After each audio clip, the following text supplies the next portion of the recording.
بسم اللہ الرحمن الرحیم۔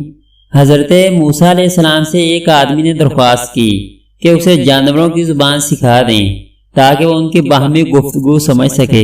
حضرت موسیٰ علیہ السلام نے فرمایا اس بات کو چھوڑ دے کیونکہ اس میں کئی خطرات پوشیدہ ہوتے ہیں۔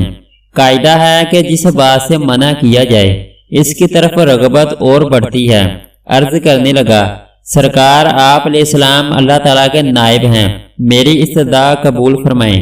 حضرت موسیٰ علیہ السلام نے فرمایا یہ نہ ہو کہ کل تو پچھتائے کیونکہ تو یہ نہیں جانتا کہ تیرے لیے کون سی چیز بہتر ہے اور کون سی چیز نہیں بہتر۔ بارگاہ الہی سے حکم ہوا اے موسیٰ علیہ السلام اس کی تمنا پوری کر دے۔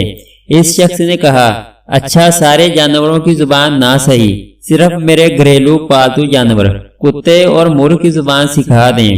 حضرت موسیٰ علیہ السلام نے فرمایا جا آج سے ان دونوں جانوروں کی بولی پر تجھ کو قدرت حاصل ہوگی۔ وہ شخص یہ سن کر خوش خوش اپنے گھر چلا گیا۔ صبح ہوئی تو خادمہ نے دسترخوان جاڑا، اس میں سے رات کا بچا ہوا روٹی کا ٹکڑا زمین پر گرا۔ مرغ وہ ٹکڑا اٹھا کر لے گیا۔ کتے نے کہا دوست تو دانا دنکا کھا کر بھی اپنا پیٹ بھر لے گا، اگر روٹی کا ٹکڑا مجھے دے دے تو میرا گزارا چل جائے گا۔ مرغ نے کہا میاں صبر کرو، خدا تجھے بھی دے گا، کل ہمارے مالک کا گھوڑا مر جائے گا، تم پیٹ بھر کر کھانا۔ وہ شخص ان دونوں کی گفتگو سن رہا تھا، وہ فوراً اٹھا، اس نے گھوڑا کھولا اور جا کر منڈی میں بیچ آیا اور نقصان سے اپنے آپ کو بچا لیا۔ دوسرے دن بھی روٹی کا ٹکڑا مرغ لے اڑا۔ کتے نے غصے میں آ کر مرغ سے کہا اے فریبی یہ دروغ گوئی کب تک چلے گی، تو جھوٹا ہے، ارے اندھے نجومی تو سچائی سے محروم ہے۔ مرغ نے جواب دیا وہ گھوڑا دوسری جگہ مر گیا، مالک نے نقصان سے بچنے کے لیے گھوڑا بیچ ڈالا تھا، فکر نہ کر، کل اس کا اونٹ مر جائے گا اور تو خوب پیٹ بھر کر کھانا۔ یہ سن کر مالک اٹھا اور اونٹ بھی بیچ آیا۔ اس طرح اس نے اس کے مرنے کے غم اور نقصان سے اپنی جان بچا لی۔ تیسرے دن پھر ایسا ہی واقعہ پیش آیا تو کتے نے مرغ سے کہا ارے کم بخت تو جھوٹوں کا بادشاہ ہے، آخر کب تک تو مجھے فریب دیتا جائے گا۔ مرغ نے کہا بھائی اس میں میرا کوئی قصور نہیں، مالک نے اونٹ بیچ ڈالا اور اپنے آپ کو نقصان سے بچا لیا۔ مرغ نے کتے کو تسلی دیتے ہوئے کہا فکر نہ کر، کل اس کا خچر مر جائے گا، اسے صرف کتے ہی کھا سکتے ہیں، تم بھی جی بھر کر کھانا۔ مالک نے جب یہ سنا تو اس نے خچر بھی فروخت کر دیا۔ مالک اپنی ہوشیاری پر بے حد خوش تھا کہ وہ یکے بعد دیگرے 3 حادثوں سے بچ گیا اور کہنے لگا جب سے میں نے مرغ اور کتے کی زبان سیکھی ہے قضاء و قدر کا رخ پھیر دیا ہے۔ چوتھے دن کتے نے مرغ سے کہا اے مرغ وہ تیری پیشن گوئیاں کیا ہوئیں، یہ تیری مکاری اور جھوٹ کب تک چلے گا؟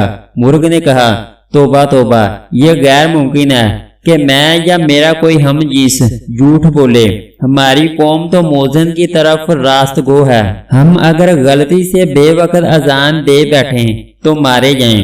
مالک نے اپنا مال تو بچا لیا لیکن اس نے اپنا خون کر لیا۔ ایک نقصان 100 نقصان کو دفع کرتا ہے، جسم اور مال کا نقصان جان کا صدقہ بن جاتا ہے۔ بادشاہوں کی عدالت سے سزا ملے تو مال کا جرمانہ ادا کر کے جان بچ جاتی ہے، لیکن قضاء الہی کے بے سے بے خبر ہوتے ہوئے جو آدمی اپنا مال بچاتا ہے وہ محض نادان ہے۔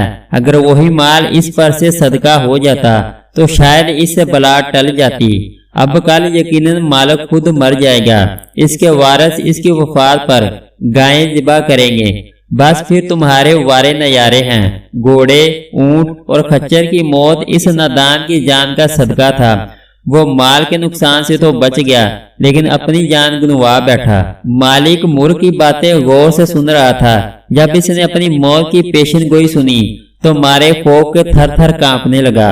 گرتا پڑتا حضرت موسیٰ علیہ السلام کی بارگاہ میں حاضر ہوا اور روتے ہوئے عرض کیا کہ اے خدا کے پیغمبر علیہ السلام میری دستگیری فرمائیے۔ حضرت موسیٰ علیہ السلام نے سن کر فرمایا میں نے تمہیں کہا تھا اس حوض کو چھوڑ دے کیونکہ اس میں کئی خطرات پوشیدہ ہیں،